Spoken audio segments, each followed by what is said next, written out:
This program is going to look at H NMR with high resolution, so it's a little bit of an addition to what we've had before.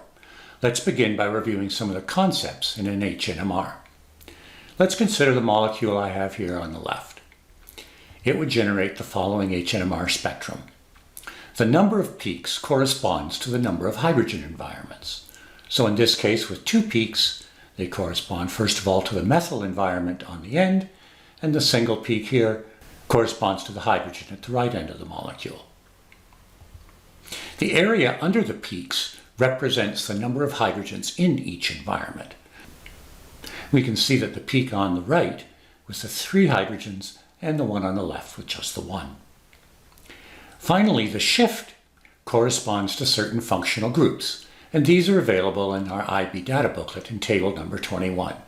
The methyl corresponds to a shift of around 1, whereas the halogen attached to the carbon chain corresponds to a shift somewhere around 4. In high-resolution H NMR, we take a closer look at these peaks. So for instance, the peak circled in the blue that corresponds to the methyls, we can find that it actually exists as 2 equally sized peaks. Closer examination of the single hydrogen indicates that it's actually made up of 4 peaks of varying heights. So I want to take a look at an understanding of these. So let's begin with the point. The chemical shift is affected by the number of hydrogens that are neighboring. These neighboring hydrogens cause a certain splitting pattern. So let's begin by explaining what we see here as the double peak. I'm going to start by considering one of the hydrogens in the methyl, and I'm going to say it has an electron spin of up. Now let's consider its neighbor, N. This one I've circled in green. There's 2 possibilities for its spin. It could be spinning up, in which case it aligns with the other magnetic field, or it could be spinning against that magnetic field. This then generates 2 possibilities, hence we see 2 peaks. And since there's a 50-50 chance of the electron in the neighbor spinning either up or down, they're of equal heights, showing there's equal probability. I now want to introduce the n+1 rule. The type of splitting is determined by the number of neighbors plus 1. So for our methyls, they have 1 neighbor, hence n equals 1. And our type of splitting would be 1 plus 1, or 2, what we call a doublet. Let's examine the other high-resolution peak. The green arrow here represents the hydrogen on the right, and it has 3 neighbors from the methyls. They could all be spinning in the same direction as that hydrogen. In another case, one of those hydrogens could be spinning against the direction of the hydrogen on the right.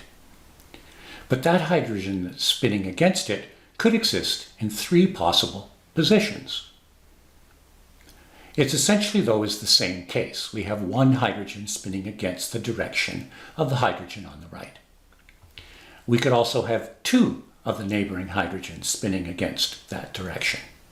And again, there are 3 possibilities for it. And finally, all 3 could be spinning against the direction of our hydrogen on the right hand. Hence we see we have 4 possible cases, and as a result, 4 peaks. This follows our n+1 rule. Here we have 3 neighbors, hence we would expect 4 possible peaks, which we call a quartet. Now they're not of equal heights to reflect that they're not of equal probabilities. So for instance, the 2 cases in the middle, we have 3 possible cases versus just 1 case for the ones on the end. Here's a quick summary of our possibilities. Depending on n, the number of neighbors, we can then generate certain types of splitting that are generated by the n+1 rule. And the pattern within that splitting then reflects the abundance of each of the cases. Let's try a question with this. Which of the following would contain a peak with a triplet in it? First of all, I identify that it's a triplet. So 3 must equal n+1. That gives me n equals 2. The number of neighboring hydrogens must be 2. And that exists in C. Let's look at this molecule a little bit more carefully. So here is the molecule it's predicted to see and its NMR spectrum. Again, we're interested in the two neighboring hydrogens. Those two neighboring hydrogens would affect the methyl groups that are on the end. Those are located around a value of 1 on my shift. They would then be split into an N+1 combination, or a triplet, as you can see here on the right. I hope you found that useful. Questions are always welcome, and thanks again for watching.